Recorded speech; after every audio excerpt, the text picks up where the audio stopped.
I need another cheeseburger.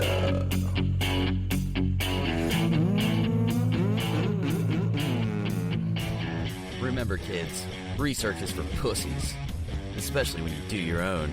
The middle class holes. I was gonna raid your house, but then I got high. I was gonna eat your grandma's pound cake, but then I got high. We found no goddamn prisoners. Now I know why. Why, man? Because I got high. Because I got high. Because I got high. What a Americana tale, man. What a Thank God for TikTok. I know they say it's a Chinese spy agent set forth to ruin the psyche of every American in all the land. But god damn, where was this? Where was this on court TV? Why was this not the thing? Yeah, I can't even remember her name. The Karen lady, the Massachusetts lady, dead guy, front yard, wintertime, dirty cops. Like, I don't even remember her fucking name. Afroman shows up in court wearing a suit that looks even better than the U.S. national team's World Cup jerseys. And fucking owns these fools. Excuse me, Mr. Afroman, what is that you're wearing? Oh, yeah, this is my swag, Your Honor. This is how I dress. You know what I'm saying? Well, okay. Did I introduce this to you, or were you aware of it before I sent it to you? So I had some brief conversations with Sarah, and a little bit. You poured the Guinness Cup. You created the interest that lies within me today, and it was. I mean, I just thought, who doesn't, from Parks and Rec, who doesn't love a good comeback story? I don't even know this is a comeback story. Afroman still performs, at least as far as I know, but I'm thinking about like the Skilos of the world. Now, Afroman, you could say, was a one-hit wonder. I think he's more of a two-hit wonder because Colt 45, which we'll get to in a little bit, was a hit. Okay. He got famous via Because I Got High, but your Skilos, your Warren G's, those guys are like, damn, man, now I got to get rated. That's how I get back into the game. That's right. Things. I forgot about Chameleonaire. That was. Yeah, you're right.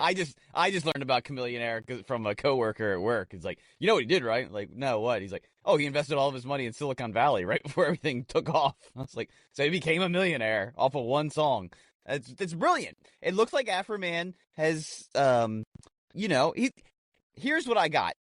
Again, keep in mind that these cops' collective IQ is about 110. All right, and Afroman just got up there and absolutely showed you what happens when you have common sense and a fairly high intellect, and you know what your rights are, and you know how to express yourself.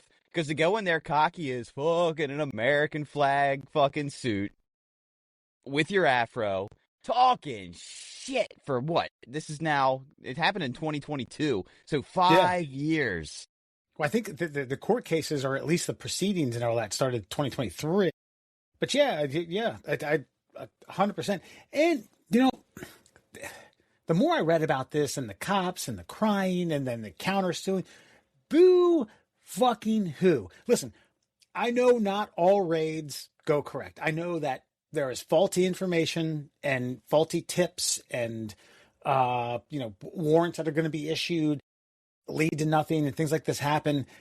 But do not cry foul when you fucked up. Yeah, when you enter another man's home and hold his family at gunpoint, cut his cameras, go through every personal belonging he has, and then you're wrong, and you're upset at how he reacts to that? Like, his whole thing, like, on the stand where he's just like, oh, let's talk about the victims. Yeah, the victims, not the perpetrators. Okay, because I'm the victim, they're the perpetrators. Anybody doesn't know the story at this point, somebody gave a tip to these fucking backwoods cops in Ohio, and they raided Afroman's house on a tip, an unfounded tip, apparently, and just basically his wife had made a pound cake, and it was sitting on the counter, and they had guns I pointed. thought it was his mom. Oh, Sorry. maybe it was his mom. Either way, doesn't matter. That's hilarious too, by the way. That he was he was suing for defamation, and the one cop had over 100 pound cakes sent to him over a period of time. It's just great. But no, it's at that point you have carte blanche to do whatever you want, and I don't think people will understand what this means for free speech. Like, I know this is a kind of silly fucking story with Afroman singing dumb songs about some lackluster police officers, but if the police officer had won this, that would set a precedent for anybody doing parody moving forward, anybody just having funsies with a serious organization. This would set a precedent that you could be sued for something like that. So God bless the jury, and God bless Afroman. Yeah, this is now. What are they like? Something like, you're familiar with Pennsylvania versus Mims? Maybe. So that is, if you're pulled over, if an officer tells you to exit your vehicle, you have to, no matter what. It could be fucking registration, old tags. If they lawfully pull you over and they tell you to step out, you have to. This now sets the precedent for court rulings on faulty fucking raids that the cops are subjecting themselves to potentially public embarrassment, and in this case, millions of dollars. Yeah. Well, here, okay. You made a good point about, like, there's a right way and possibly a wrong way to do this. Obviously, we witnessed the wrong way, and this is going to be a weird analogy, but I'm gonna use it anyway. Do you remember the Avengers when Scarlett Johansson's character, Black Widow, goes to get the Hulk, and he's like hanging out in India, and he's like, so she meets up with him in like a rinky-dink shack somewhere, and it looks like it's just them, nobody else here, and then Bruce Banner makes a sudden movement, and he becomes real angry real quick, and he gets in her face, she pulls a gun, but then she goes, boop, stand down.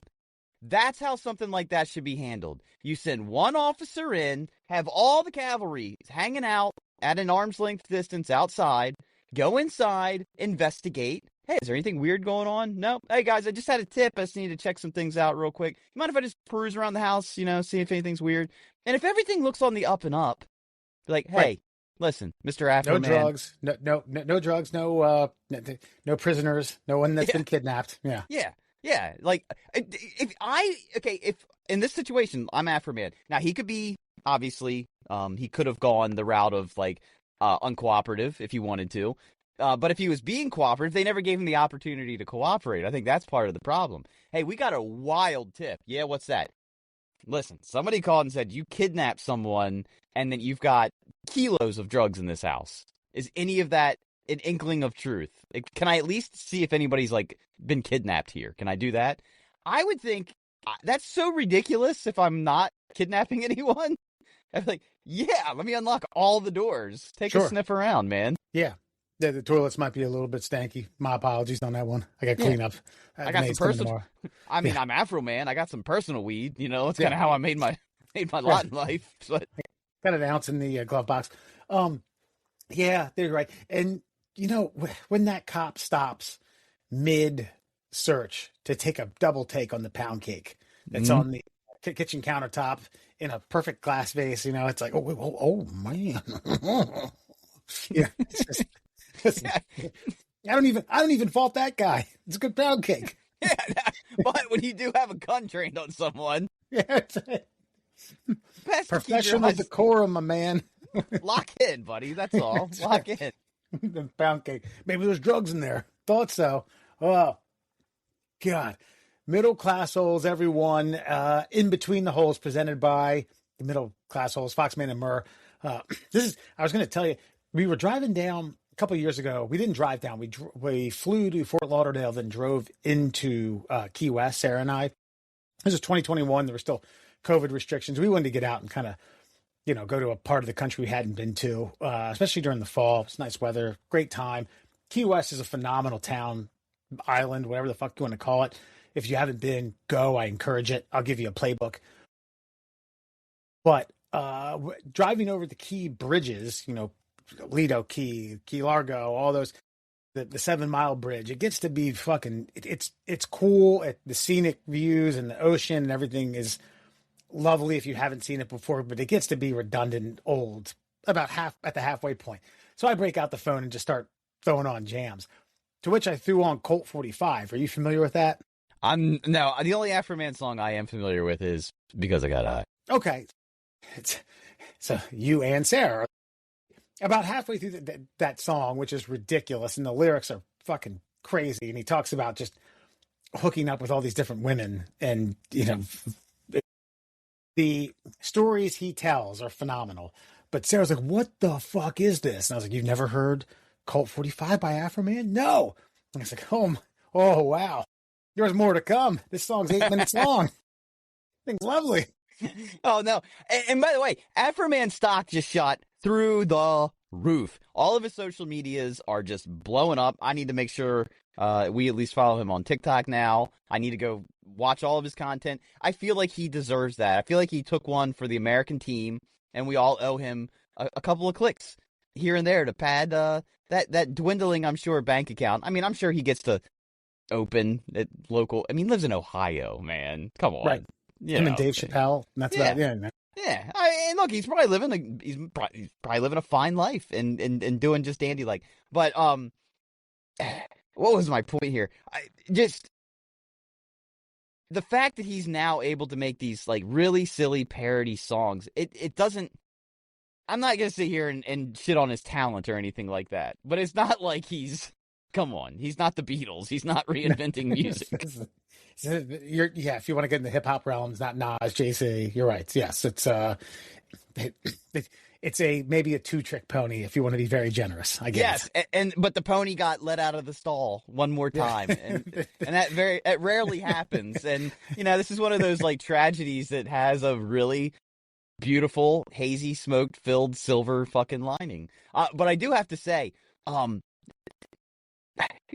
should these people be police officers? And I'm not even basing this on how they acted the day they went into Afroman's house.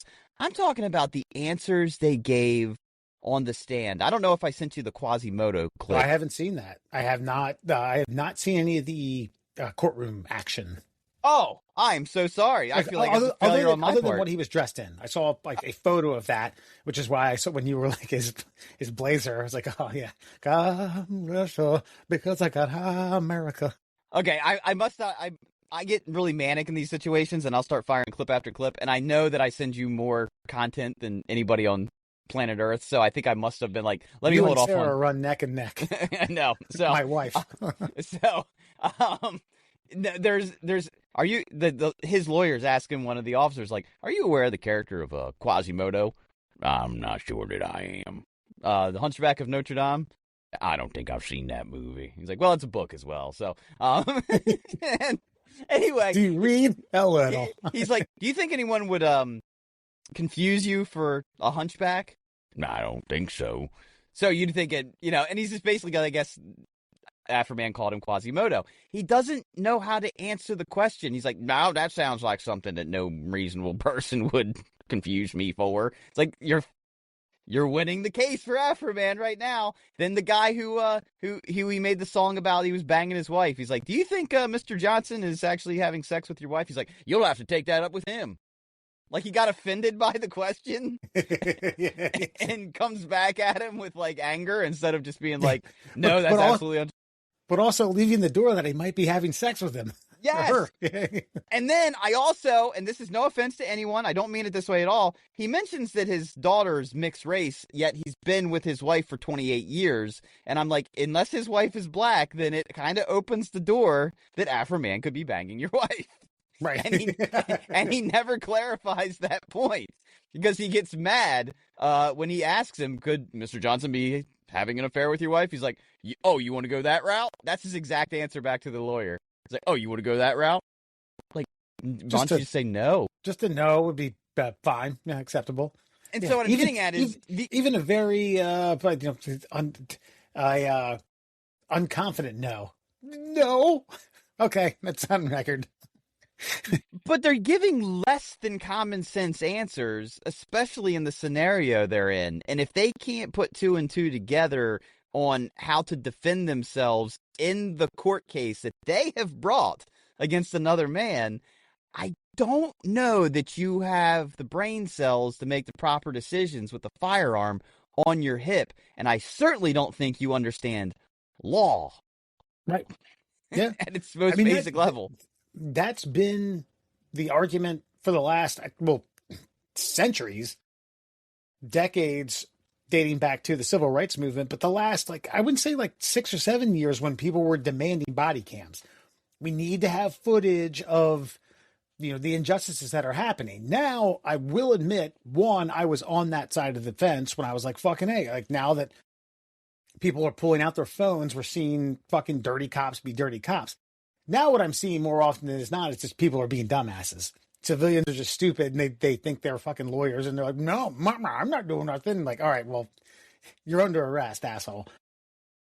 But 100%, you're putting an exclamation point on a point that dictates, like, if you can't handle yourself on the stand, what are you doing breaking into another man's home under a search warrant? And then still doubling down on the pretenses were warranted. Yeah, I heard, I don't know what podcast I was listening to, but they were talking about, how to handle yourself around cops. They're like, listen, you can have all the moral clarity in the world that you want and, stand on your high ground and have all this in your back pocket. But just remember that when you're dealing with these individuals, you are at the end of the day dealing with other humans with guns. Treat them as such. Don't treat them like cops, like getting in their face and talking shit and this, that. No. Would you do that to a person without a badge with a gun? The answer is probably no. So even though they have the badge, treat them like people that have guns. They're very confident, even if they're wrong. And and unfortunately in this situation, they have the authorization, if justified, to do something that most of us aren't. By the way, I just want to clarify. This isn't like blanket all cops are bad. This is these cops are bad. Sure. And that's it. Which goes back to like Chappelle's point where they said, we got a couple bad apples. You really can't, which is impossible. Most of our pilots are good, but some like to fly them into the mountains. There's a lawyer on social media, his pro bono work, and I don't necessarily know if this qualifies as pro bono. I have to think that it does, or else he wouldn't be doing it unless he wants other means of income. But basically, he sets up a camera and he has he goes to a park near his house and says, "Ask a lawyer a question." Yes, I've seen him. I'm a lawyer, and one of them was, it didn't. At least the clip I saw, it didn't have the entire conversation. But he was talking to a young man, African American, and he said, like, when he gets to a point where the cop, if he wants to arrest you, they're going to fabricate a way to arrest you. So just don't fight it. Fight it in court. And he was like, well, it's like, what if I don't have the money for a lawyer? And he was like, you can represent yourself. You can go to the court and explain, educate yourself on why you think what they did was unjustified. That isn't that hard. You just have to educate yourself on common law. And you're right. Don't fucking be a fool. Don't carry your driver's license when you're fucking driving. Have your car registered. Have insurance. Yes. Do a mental checklist. Is there anything I could have done wrong that he's got a point on? And if the answer is yes to any of those, fucking follow along. Now, look, I will say there are situations where, like with these, God, I'm still on the fence about these guys. These fucking the auditors, like they want to get arrested. They want to be assaulted. Like that's their payday. I think that's how they earn their living. Is like, let me aggravate someone to the point where I can sue them and I'll earn a living off of this. I'm totally on the fence. Going into a post office or a town hall and recording, and then, but a security guard or a police officer questioning them, what are you doing here? I'm doing what I want to do. It's a public building. Do whatever I want. It's like, you're really kind of treading water into First Amendment rights that I don't like. Yeah. Come on, man. Fucking knock it off. But when it comes to stops, I mean, I guess you have to ask yourself, I guess you have to ask yourself this. Do I want to create a potential litigious payday for myself, or do I want to go to Wawa and get me a fucking a sandwich? Because if you want to get the sandwich, just fucking play ball in the situation, even though it's wrong. Otherwise, don't get mad about it. Like, very calmly take your fucking cufflinks that the officer's gladly going to give you and get in the back of his car and decide for yourself that, like, 6 months of aggravation is worth every minute of this. And if it's not, then but that does suck. It shouldn't be like that. But we also live in a world called reality where it just is, until some very fundamental things change about how laws are enforced in America. I just think everybody gets harassed too much, too often, and the temperature has risen too high, and that's where we are. Well, yeah. I mean, some of that, I think the truth lies a little bit in the middle. I think some of that was police officers' faults who could get away with anything. They call them the good old boys. And then, the street lawyers, if you will, who pretend to know the law and constantly pester and heckle and push an officer to their limits. And again, you brought up the point. They're all people.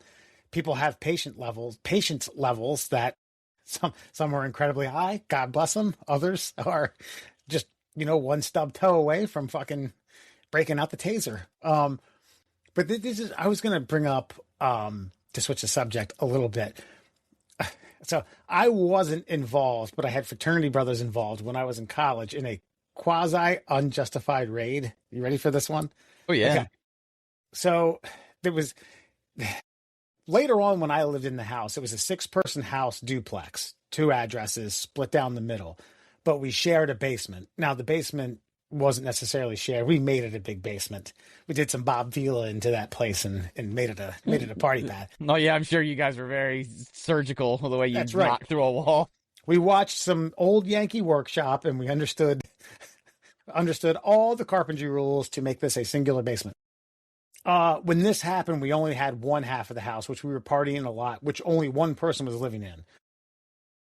3 guys had graduated. 1 guy had come back from a semester abroad in the fall and lived there in the spring.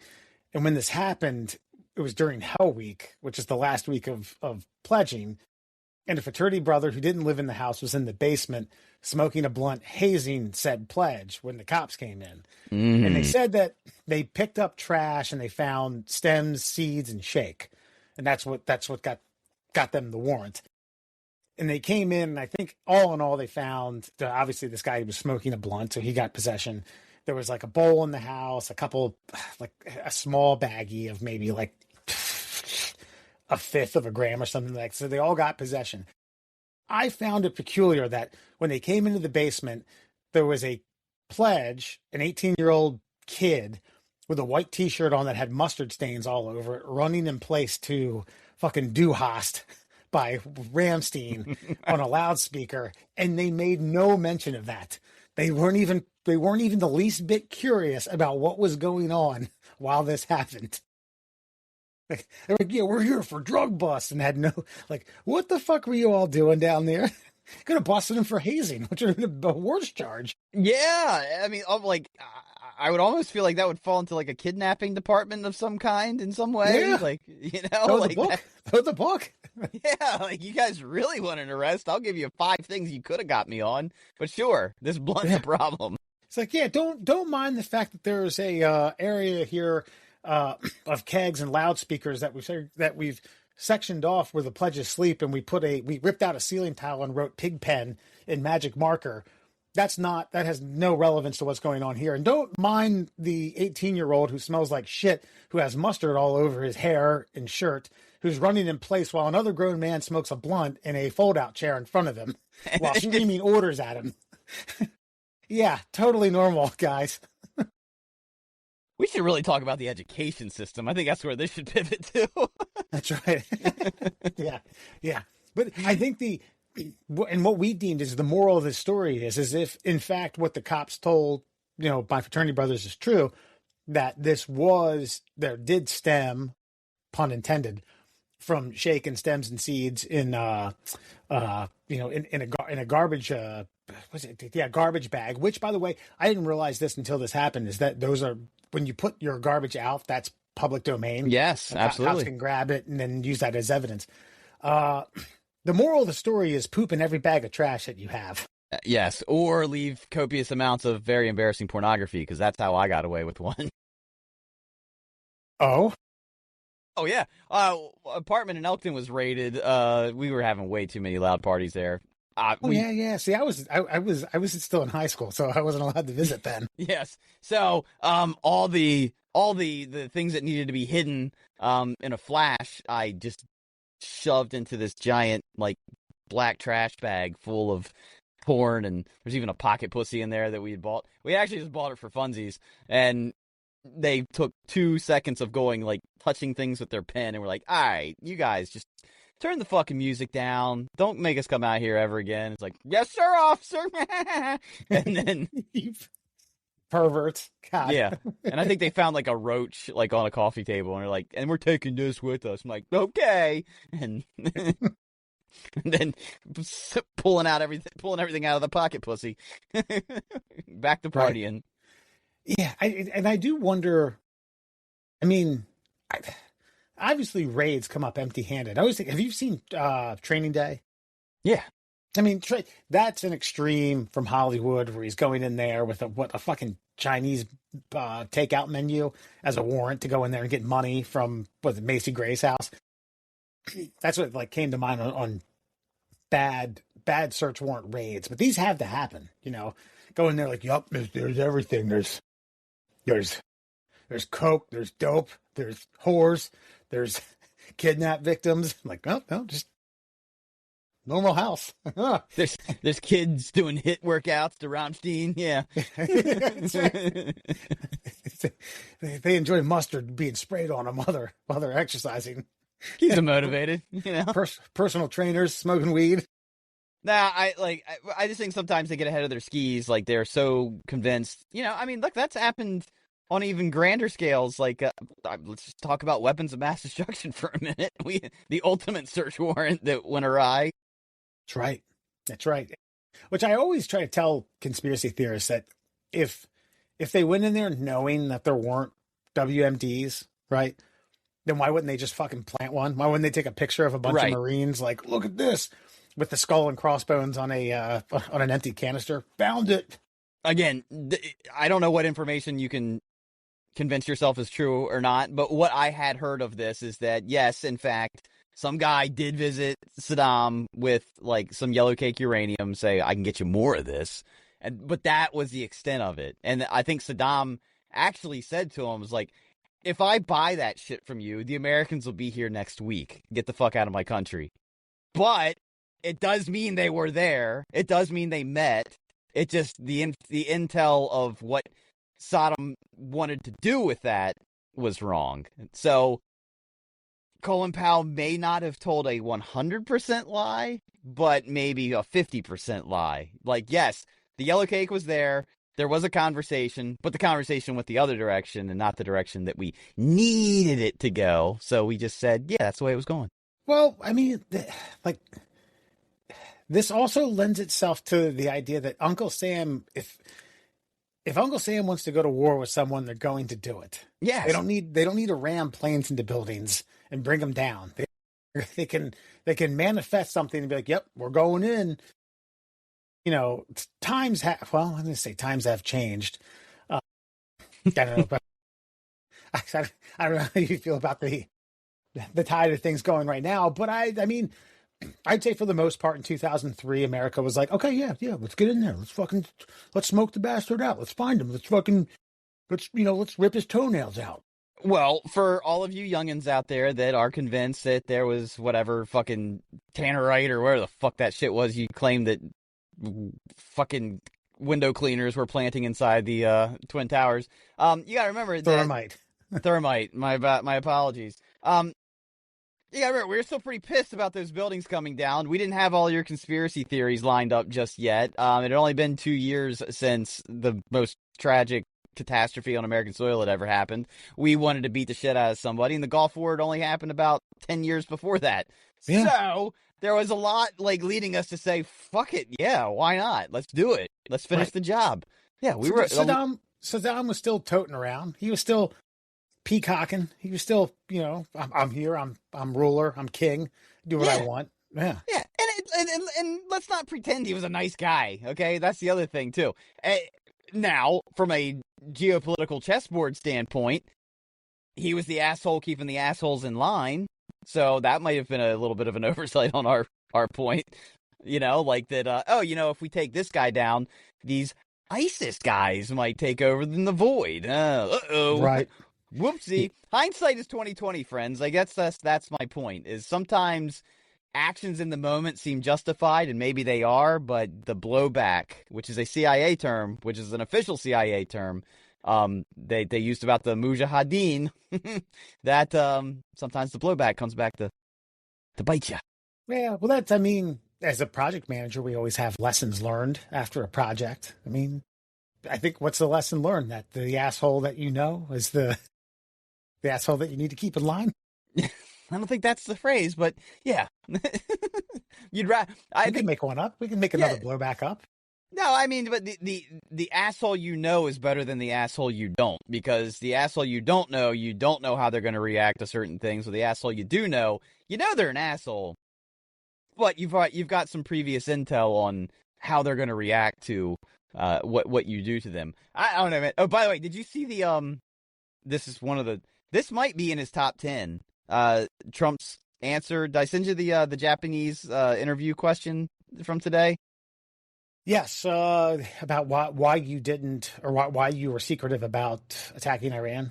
Yeah, and it's like, we wanted a surprise. Speaking of surprises, the Japanese, you guys like surprises. Why don't you tell me about Pearl Harbor? That's such a...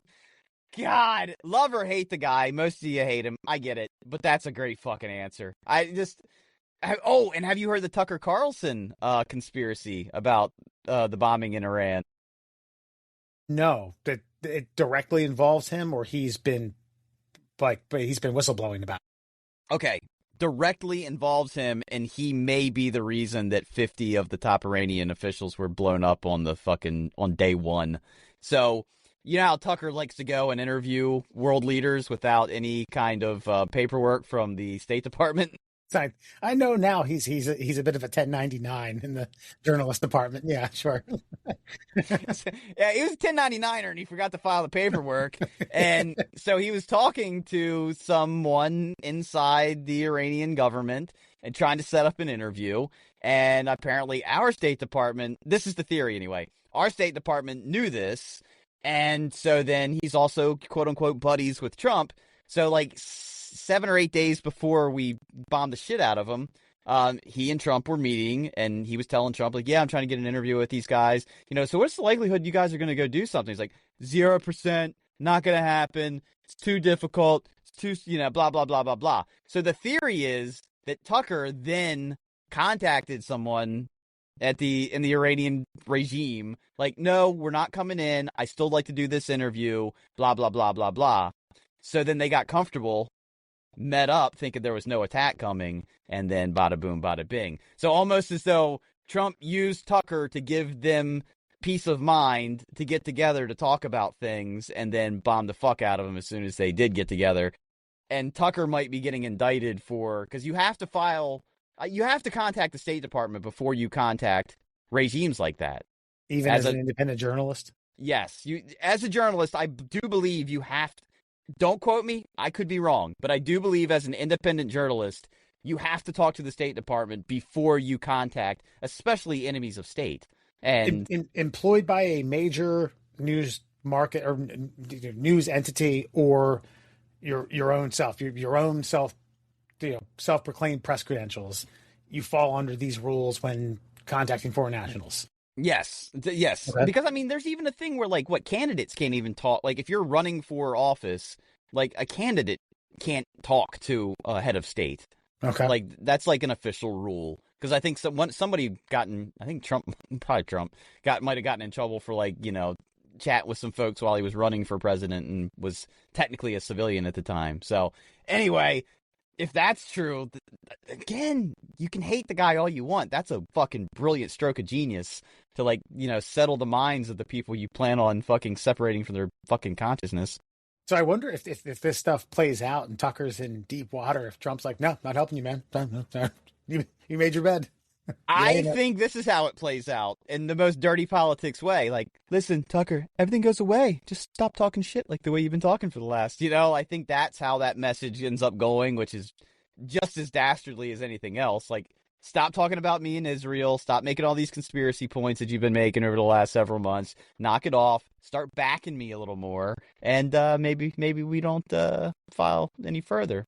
But if you do, you better, you and Piers Morgan are going to be fucking bosom buddies in a fucking consulate somewhere. And we're taking that Zyn line away that you have, that nicotine pouch thing that you have, smashing that to bits. Alp. Is that what it is? Yeah, they're I called thought it Alps. was like Tucker or something or other. Nah, they're called Alps, and he got mad because Zen, he was a big supporter of Zen. He talked about Zen everywhere he went, and then Zen was like, talked about how they disagreed with his politics and talked shit about him, and he's like, fine, fuck you, I'll make my own goddamn nicotine pouch company, because how hard is that? This is like, if that I have no reason not to believe you. I'd have to look into the specifics to see if in fact, but if Zinn did that, what are these people doing? You know what I mean? Businessmen like that with Tucker Carlson on your side? Come on. Smash them. You're selling nicotine that people are jamming in their fucking mouths. You act like you have morals, like you have a fucking backbone. And by the way, let me just throw this little point in there. Use your stereotypes as you will. Who do you think uses more nicotine products in America? People who stand on the left or people who stand on the right? I know your politics may not line up with Tucker Carlson, but if he's giving you free advertisements, you don't have to, like, condone what he says. With these Zins now, it's everybody. Yeah, pretty much. Right either. I think you're not wrong. Everyone's jamming that shit in there. But I would say, if I was to use my stereotypes, your right-leaning individuals are still using, like, tobacco as their nicotine delivery system of choice. Whereas if you can convince them, hey, the clean alternative, you're talking about the EV of mouth cancer. It's 80 year tops. You're fine. Don't worry about it. God. No, I haven't heard that Tucker Carlson one. Damn. That's shit. I gotta watch. Again, this is all off the top of the head. Some of my details could be sketchy, but that is the gist of it, is that he may be indicted by the State Department in the coming days. Oof. Might fuck up his March Madness bracket. Can't see what's going on. Can't see what's happening. Dude, listen, I don't even know why I bet this thing. I think anybody who wants to gamble on the tournament, wait a couple rounds, because this was utter chaos for me today. There was no rhyme or reason to some of my bets, apparently. I think, like, what do we have? The only upsets we've had are High Point and VCU just beat North Carolina. There used to be 2 years ago, I bet every underdog on the money line the first 2 rounds and won money. That doesn't mean I won every bet, but in terms of like the juice, or at least like the spread, sure, it weighed in my favor. But the way that, like, people transfer, it's just not. It's not worth it, man. You're going to get some upsets, but you're not getting 15s and 2s, 16s and 1s. Although Duke tried today. Duke, I saw that. Yeah. So I failed to mention this to you. So there was a FanDuel had this thing where it was bet the money line on anybody by 10, yeah, and they're up by 10, they win. And I saw Siena was up by 13 at one point. I was like, oh man, I didn't have the stones to do that. I bet High Point, who ended up actually just winning outright, so I ended up winning money. But yeah. Believe me, that was the conversation of every degenerate gambler at my place of employment. It was like, God, fucking Siena, I didn't think it was possible. I almost did it, but I didn't. Like, well, that's gambling. They know what they're doing. That's right. This is now. It's led to a conversation on the when I was in the office today. People were asking, "Where's High Point?" I have no idea. Best guess, I say New York. It wasn't. I think I think it's one of the Carolinas. All right, never mind. I was going to guess, but yeah. Oh, sorry.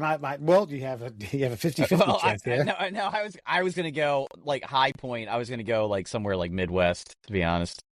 Okay. High Point University, Some North Carolina, in High Point, North Carolina. All right. So the rumor is that they have a dining hall specific for fine dining. Once a week, everyone on campus can go there for a meat eating etiquette for free as part of their housing package. Can you please explain what that means? Anything after what I'm about to say now is speculative because Okay. I was No, working when they were talking about it. I prefer to work in speculation. Gotcha. Okay. I think I think you can go there once a week for a steak dinner of like a New York strip or a filet mignon or something like that, and you're taught dining etiquette in a fine dining setting, and you So get a free steak as a bonus. so the free steak is the teaching tool on how to use the fork and knife appropriately?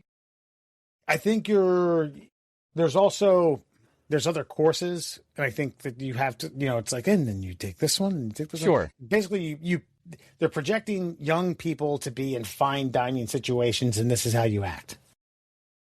And they Pavlonian young 19-year-olds with the fucking flame mignon. Yeah, and I would take that course I as take many it now. times as I have to sign up for it. Yeah. I don't have to. I take a free fucking flame mignon. There's a great TikTok page. I need to follow it for us, but it's a British guy. I think he worked at Buckingham Palace for a stint, and he teaches how to eat different food items, quote unquote, properly. His most recent one that I found was apparently if you are dining at Buckingham Palace for breakfast and on the menu is a cereal, there is a fork and spoon method for eating cereal appropriately. Yeah, I saw this. By the way, hold that thought. This is quick. A High Point University's on-campus fine dining steakhouse is designed as a learning lab to teach students business etiquette. Open to students, it features a 3-course meal, including items like filet mignon, often featured weekly, international themes, yada, yada, yada. So there we go, business etiquette. So okay. Let's go back to the proper way to eat cereal. Yeah, so apparently you're supposed to dip the spoon into the bowl with the milk, and then as you raise up, you're supposed to use the fork to appropriately adjust either the flakes or the oat circles onto it, and then gently come to the mouth and all that horse shit. I've also seen that, like, the queen, especially, or king now, is never supposed to touch their food with their fingers. So if you eat a banana, there's an appropriate way to knife the banana and peel without touching it, and to cut it like that. Just all the But what I will say, I don't even know if this is good or not, but like the fork, this is the one thing I learned that has come in handy for me, because Americans are notorious for like switching hands, fork and knife. The simple fix is the fork, apparently Americans use it incorrectly. We use it upside down, which seems like right side up. Like we want to use it like this, but the fork's technically supposed to be used like that. So you're supposed to hold the fork upside down, and then that way you can mash things into the back of it to bring it up. Like, you're not supposed to actually scoop with the fork. The fork is a poking or like mashing tool, which I find kind of fascinating. But the way I look at all this is, does the food make it to my mouth? What are we doing here? I'd like to know the appropriate way to eat a T-bone, but the way I eat it is, once I'm done cutting the meat that I can't get to anymore, is I pick up the bone and I fucking gnaw it off the goddamn bone. I have a friend who does 2 separate red cups for cereal. One with cereal, one with milk. He does a shot of cereal and then divvies the milk into it to saturate as much as he wants. It's inconvenient. I don't think it's a bad way to eat cereal. If you want crunchy fucking cereal, that's the only way to do it, I believe. Like, you have to separate the products. However, I like a slightly mushed. Like, if we were doing in political spectrums here, I lean cereal-wise, I'm center left on cereal. I'm center mushy. So I like to let the milk soak into the cereal, That way there's not like that, what I like to call the dry crunch attached to the cereal. All the cereal has been saturated in some capacity, but is not mushed yet. See, I'm a journey guy. You know, I want that first crunch, and then once I get to the bottom, I want the mush, and I want it to tell a story.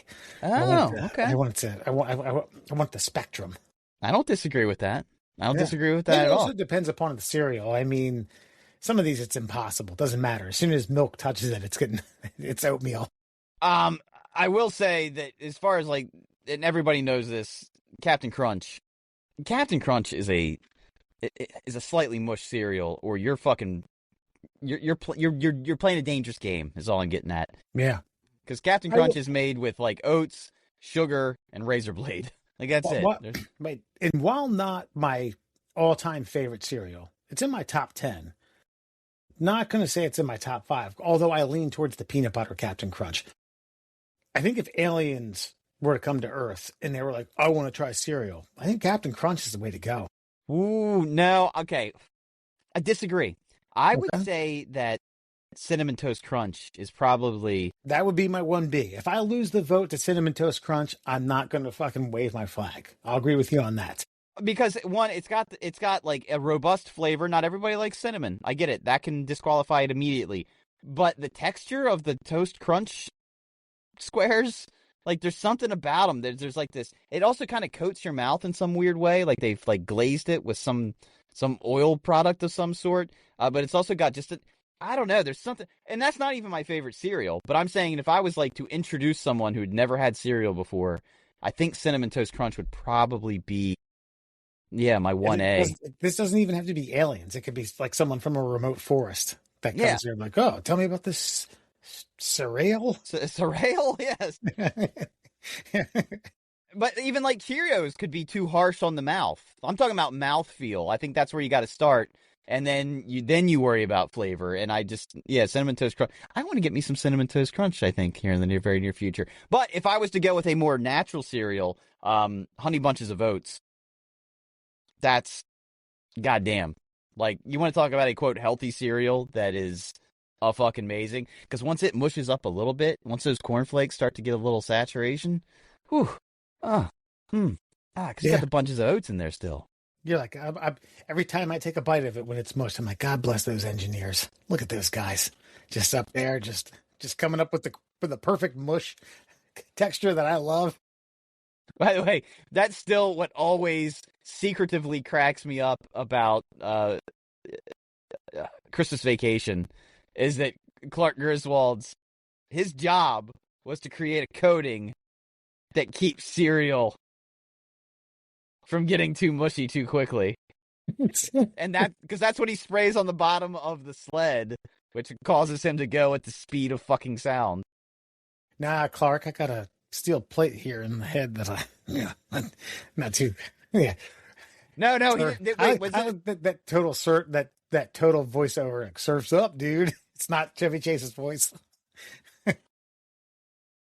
And then the 1, 2, fireball. That's it. Cool runnings. Yeah. Shit, man. That could be a podcast in and of its own. Jobs of movie characters that you don't know. It's not like Ghostbusters, you know what I mean? You know what they do. They fight ghosts. But characters like that who, what do they do? Because if you told me, I wouldn't have gotten what Clark Griswold did. And his job might change from movie to movie. I mean, I don't know if they ever revealed what he did for a living, but yes, food additive, like specialist or something like that. That was because when what's his face, Bill Murray's brother, Brian Doyle Murphy, is like Griswold or whatever. He calls him the wrong name and he corrects him. Greaseball. Yeah. That he tells him, he explains it to him. He's like, yeah, whatever. Just come tell the shareholders that, and then that's when the parade of assholes comes through. And yeah, fuck you. Yes. Happy Hanukkah. That's right. Wow. All right. Well, Andrew, I think it's time to broaden our horizons, make ourselves more knowledgeable. It's time to get silly. It's time for Fun Fact Friday. Let's get to it, friends. I've got 4 4 fun facts for you this Friday. Brought to you, of course, by our many sponsors, but I think our tried and our true is the Shin Splints Recovery Group. If you got any pain below the knee and above the ankle, and you'd like some like-minded morons like yourself, go check them out on Facebook, the Shin Splints Recovery Group. Now, I've done something special in honor of the Afroman trial coming to a conclusion and free speech winning in America. Your Fun Fact Friday, all your facts have to do with famous, kind of hilarious, free speech trial victories. Let's get to it. Did you know Hustler magazine versus Jerry Falwell? Now, this was from 1988. I know Wes is familiar with it, especially because of the movie, The People versus Larry Flint, but Hustler magazine ran a parody ad claiming televangelist Jerry Falwell lost his virginity to his mom in an outhouse while drunk. Falwell sued for emotional distress over the outrageous fake story. The Supreme Court unanimously ruled that the parody was protected satire under the First Amendment. No reasonable person would believe that it was true. The decision saved political cartoons and wild humor from being sued into oblivion. Yeah, and one of the quotable lines from that, and I don't necessarily know if it was from the Supreme Court or one of the circuit courts that worked its way up, but it was talking about reasonable people, and the line was, "I don't know what indecency is, but I can point it out when I see it." Right? Or excuse me, I can't define indecency, but I can tell you when I see it. That's been a pornography that has been like, I don't know if they've changed the ruling since, but that was the line forever, is like, I don't know what indecency is, but I know it when I see it. And that's been challenged over and over again. Yeah. Because everybody's got a taste, right? Yeah. And let's get back to the fact, you got to figure Jerry Falwell, a prominent televangelist who came to you live from your cable box every fucking Sunday morning in a goddamn church that was as big as the goddamn Oakland Coliseum, and but Larry Flint opens up an ad that he loses his virginity in an outhouse. I mean, come on, Americana. But here's the thing. I think it might be Harry Reid. I think his mother worked in Las Vegas as like one of the bunny ranches. So I guess my point is like, even though I agree with the ruling, is that really that far? Like, can I not believe that Jerry Falwell had sex with his mother in an outhouse? I mean, the Flint camp wasn't debating the believability, but I guess to listen, like, I am one to think that Jerry Falwell was fucking people, right?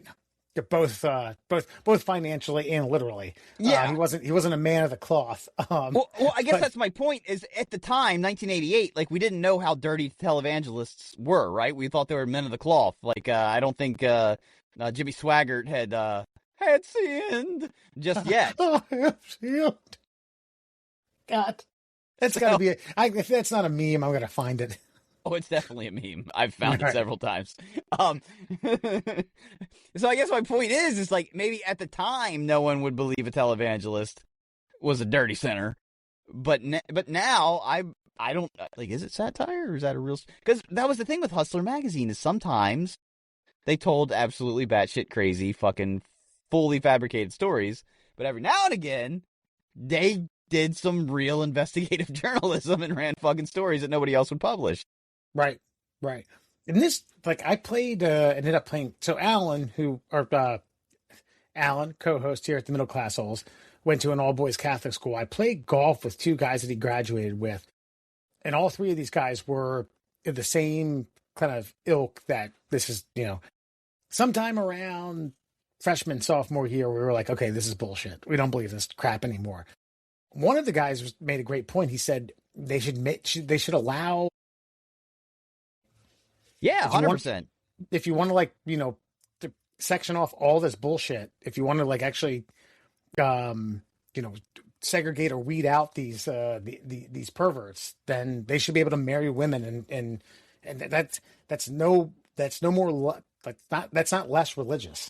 Well, that's called the Protestant Reformation is really what that is. Do you know why they stopped priests from marrying and having sex and being celibate? Do you know why that happened? Why? Because they were taking advantage of everybody. They were the rock stars of the era. So everybody wanted to fuck them, and they were happy to oblige for a long period of time. They just get up there with a guitar. Well, no, I mean, they were touched by God. So what woman, especially of the era, would not want to, get a little closer to God? Yeah. Oh, my. Oh my God. Yeah. Hey, as a man who's not of the cloth and doesn't believe that stuff, cool, whatever. Let it roll. So they were like the rock stars. They were the celebrities of the era. Everybody knew who the local priest was, and so they were getting all the poontang. And so they were trying to bring some credibility back to the church, and they're like, all right, you guys can't touch the flesh anymore. That's your penance. And then, Martin Luther. Yeah. Wait, is it Luther? Martin Luther? Jesus Christ. I've had a few beers, so I can't remember my, yeah, but then Martin Luther came along, was like, he wanted to marry a nun. And they're like, nah, you can't do that shit. And then he fucking hammered his fucking note on the door, the big fuck you. And then we had the Protestant Revolution. So there it is. Protestant. That's the origin of the word. Yeah, I know. Yes, I know. I'm thinking about my balls because I got my vasectomy a year ago today. Happy anniversary. 1 year. Lovely. Wee. Did you know the FCC versus Pacifica Foundation, the 7 dirty words case? Did you know George Carlin's comedy routine listed the 7 words you couldn't say on TV, broadcast on radio? I'm sorry, there's a comma there. Let me start that again. George Carlin's comedy routine listed the 7 words you couldn't say on TV, broadcast on radio one afternoon. A listener complained after hearing it with his kid in the car, leading the FCC to slap the station with a fine. The Supreme Court upheld limited regulation of, quote, indecent broadcast speech, not full censorship, basically saying dirty words would get a timeout on public airwaves. It turned Carlin's bit into a landmark case that still shapes what you can or can't drop on TV and radio. So they did uphold that you can't say those words on public airwaves, but that's where your basic cables came into play, and your HBOs and everything else. Well, but it was during a certain time, right? It was prime time where you couldn't say certain words, and then afterwards you could. Now, I mean, I've seen fucking It's Always Sunny in Philadelphia on like 10 o'clock, and they're like, fuck, shit, dick, ass, pussy. But that is because that is paid television. You are, because I have another case in here that'll make sense of it here in just a minute, but you're paying for you're paying to be offended, and you can't do that. You can't volunteer your offense. So because public airwaves are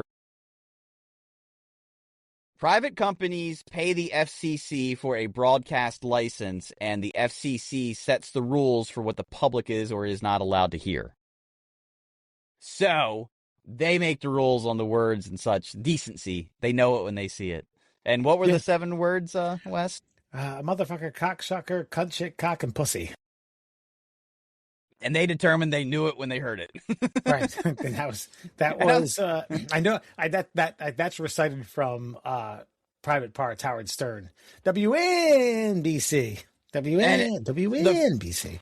And I was always a George Carlin fan, but I never listened to the 7 dirty words thing. But the first time I ever heard all of them said in such beautiful grace, such as you just did, was from your dad when we were having the same conversation in the living room. He fucking rattled them off. Bing, bing, bing, ba, ba, ba, ba. And I'm not surprised that George Carlin had a fan of your father. Yeah, oh, absolutely. Yeah. Big coke addict. Lovely. George Carlin, not your dad. Yes. Probably Foxy too. I don't know. At some point, but come on. That's right. 70s, don't blame him, man. Fuck. Yeah, man. Did you know Mahoney Area School District versus BL? No idea what BL stands for, but here we go.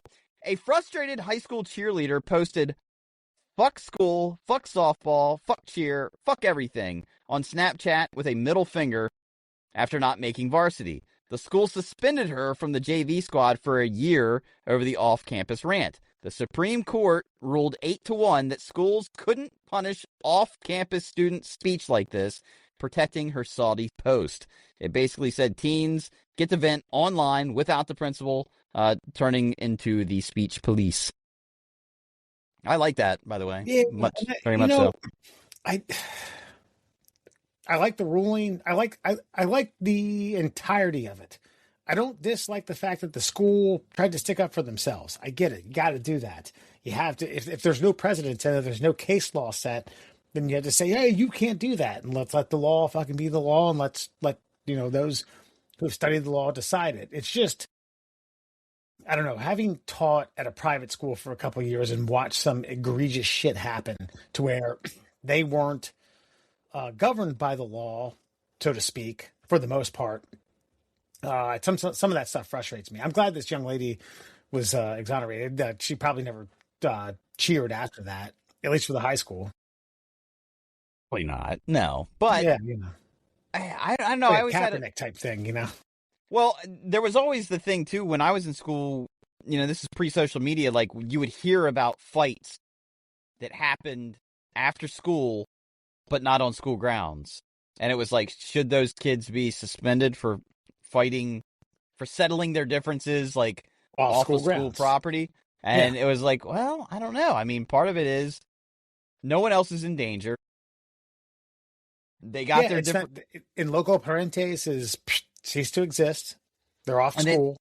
But this is what I've always championed about American law is like, it's kind of like the hear no evil, see no evil, speak no evil kind of thing. It's like, did you tree falling in the woods? Did you see it? No. Well, how the fuck do you know? Yes, maybe it happened, but you have no details and there's nothing for you to litigate here. They did it in a spot because if they did it in school, yes, they should absolutely be suspended and be reprimanded in whatever capacity you see fit. School parking lot, the 1 inch on school ground. Yes, 100%. You have jurisdiction. You have grounds. But after that, this is America, baby. Yeah. Was there a cop present? No. Then there was nothing illegal done. Don't stick your nose into it. You go home and drink your beer and shut the fuck up. Yeah, because I was there for one that happened off direct down by the Octorara Creek, man. I watched a man's eye bleed down his cheek. And I watched a nose get broken unlike anything I'd ever seen. Immediately 2 black eyes. Wow. Yeah. But you know what? Almost instantaneously.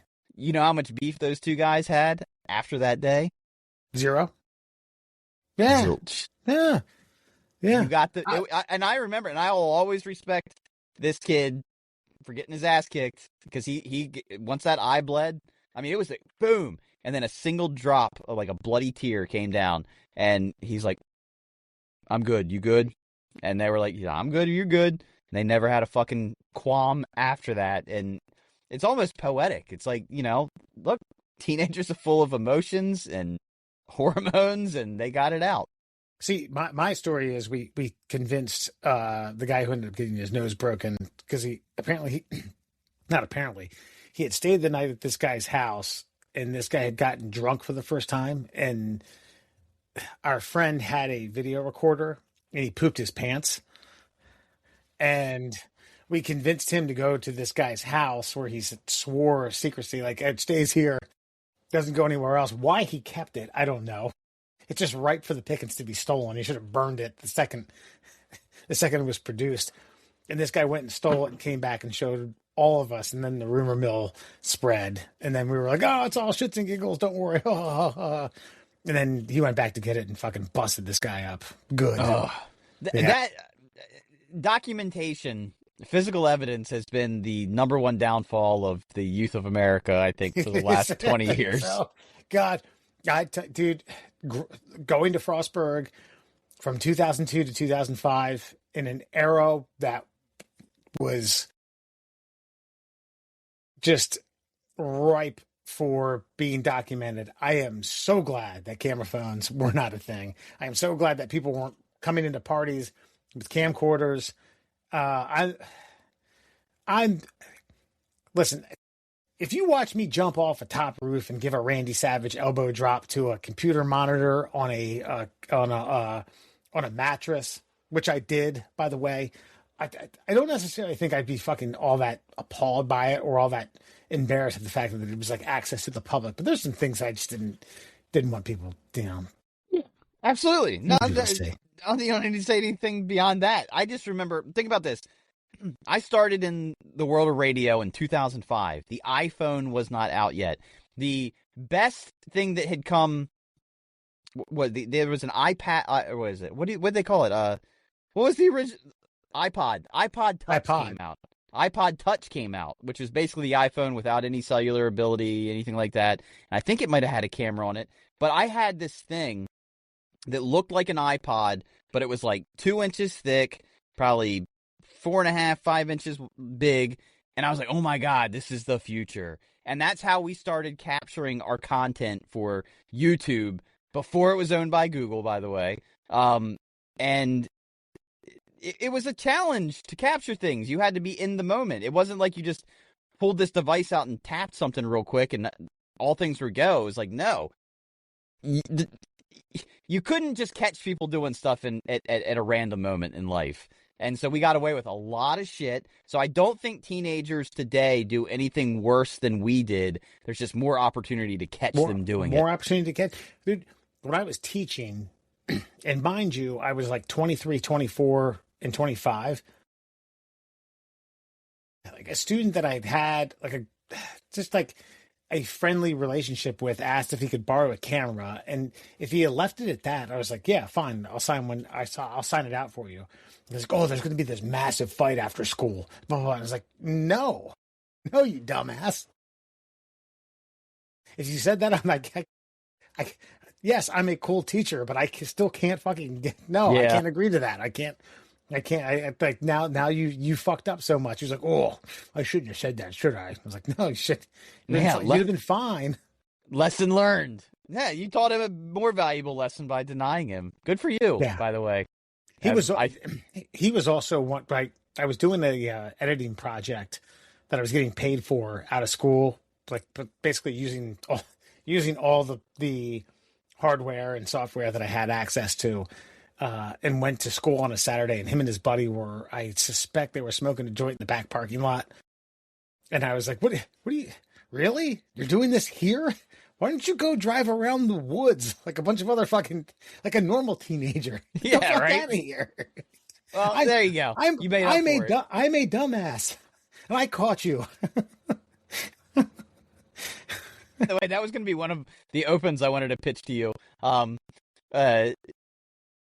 That's an open for another day. But right, janitors, school, people that were employed by the school that are professions are different now. Like we bought weed off her fucking school janitor. Wolfman Jack? You know him? I mean, I heard people talk about him. Oh yeah, did you now? Okay. But anyway, conversation for another day. And finally, did you know Cohen versus California, the fuck the draft jacket case?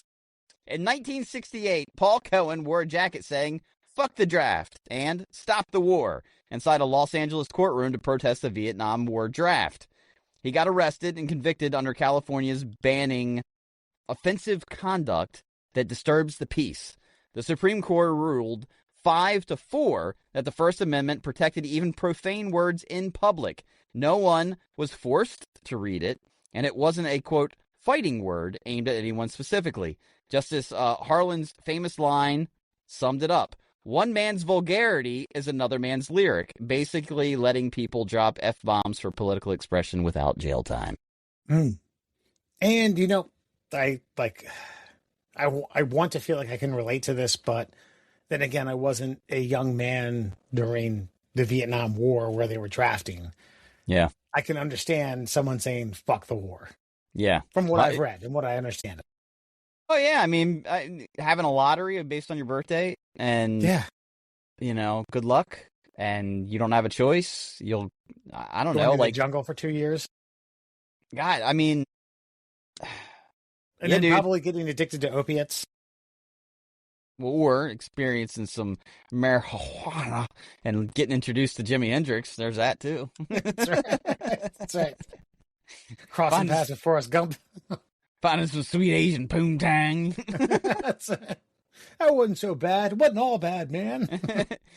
No, but I've got mixed emotions about this one. I do understand how it's a 5-4 decision because, like, I get it. I hate when I go out in public and somebody's got to, like, fuck this, fuck that, fuck whatever shirt on, because it's, you know, that being the line, like, you don't have to read it. It's like, my eyes aren't reading it. They're just consuming it, and now my child's consuming it as well. That's also the baseline of your storytelling. You know, you can't be craftier than that. You have to say fuck this. You can't be a little more original or organic.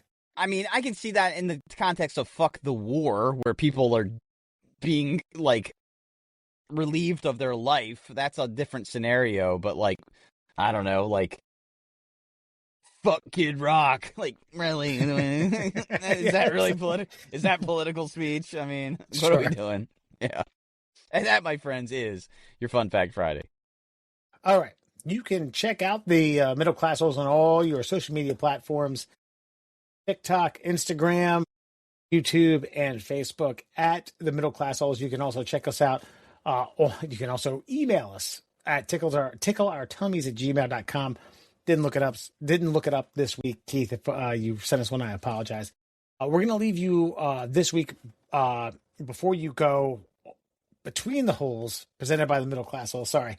Before you go between the holes. I like it. Before you go between the holes.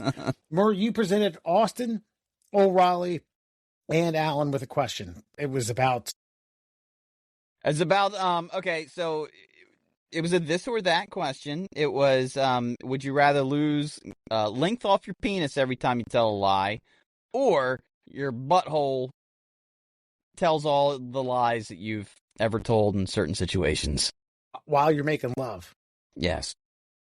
Man, look at that. Hilarity ensues. Enjoy this week. Enjoy this this week installment of Before You Go. We'll be back next week with Alan. It'll be a opening day prep the following week in Austin, and after that, so forth and so on, and yada yada. Take care, folks. All right, Austin, we've got a hypothetical question for you. We've been asking this of all of our co-hosts, and it's a this or that. So, would you rather lose a 1/4 inch of penis with every lie that you tell, or have your butthole tell every lie you've ever told during sex? What you gotta? So. Mm-hmm. The butt is talking. Yes. During sex. But in a farty chime, though. In a very farty way. Okay. And it's telling my lies. Yes. So right. The more lies, the more farts. Does it? And the longer you go, the more lies it tells. Single shot doesn't like go in a loop. It's not going to tell same lie twice, right? Just one lie, one fart. Okay. No. It's a continual stream. Yeah, it's a loop of lies. It's like like I didn't go on that golf trip. I was hanging out with Jimmy. I think your sister's more attractive than you. Or you lose a 1/4 inch of cock every time you lie. In the future. No. Yes. Yeah. You tell a lie, then he's abracadabra. He's doing a cock the diabolical lie way here. I like this. Yeah, I mean, if I can not lie, then everything's fine. Mm-hmm. So, I mean, the amount of lies that I've told, Jesus. If it's on a loop, that's not fair. I could have told one lie and it's on a loop, so there's just yeah, I'm gonna have to go with the 1/4 inch. Wow. Okay. Yeah. All right. Just be straight up from henceforth. Honest man. It's already tiny, so if I slip up, So I was gonna say, like, I mean, the way you were thinking about it, I was like, "Fuck, dude, he's got some inches to lose." All right, good No, man. I mean, no, it's the exact opposite. What's a quarter inch from a quarter inch? What are you what are you doing? That's half the distance to the goal. Yeah, what do we? It's no difference. Oh shit. Okay. All right. What was it? Because Matt said the other thing. He said he would let his butthole tell all of his lies. So Basically said that he's got no that, confidence in himself. You know, that you gotta have a little... his line of work offers more lying. Therefore, he has to lie in order to maintain employment. Well, see, that's not fair. Of course, yeah. Yeah. Okay, so keep it straight and narrow. What does he do? Is he He's a brewmaster at a brewery. I think he just talks to people all day. Okay. And this particular hop is from the Aztecs. It was preserved cryogenically. Bullshit his way through every shift, huh? Yeah, 100%. I just told this guy I had stock options. The longer you're banging, the more lies are being told by your asshole. So I'm just banging and I'm farting out lies? Your butthole is speaking like a ventriloquist dummy until you blow. Ooh, well, we do know I love a good bit. You like a good divorce too? Sorry, Mare. I mean, she knows all my terrible stories. I think I'd be of no use to her if I lost a quarter inch every time. But you can't stop lying. I mean, if we're gonna go back to the fart segment, she's heard all the tall tales there are to tell from that hole. So I guess we're gonna have to go with the farts. Okay, all right. Everything, and you know, it's almost like a book that's being written in real time. But it's got a list. But at the crux of it, you're saying that my butthole has a voice. Yes. I'm not saying it's a good voice. Yeah. Oh, yeah. It's going to sound like farts, but like words. I'm in. That's all you have to say. I got the Jim Carrey talking butthole. I love my grandmother. I love my grandmother's cooking. I know. I worked at McDonald's. I'm chicken nuggets to all my friends. I really loved hanging out with your friends. This like it wasn't weird at all. Yeah. I definitely don't like things stuck up inside of me. No, that one just sounds like. I didn't think about the butt plug scenario. We might have. Shut up, you.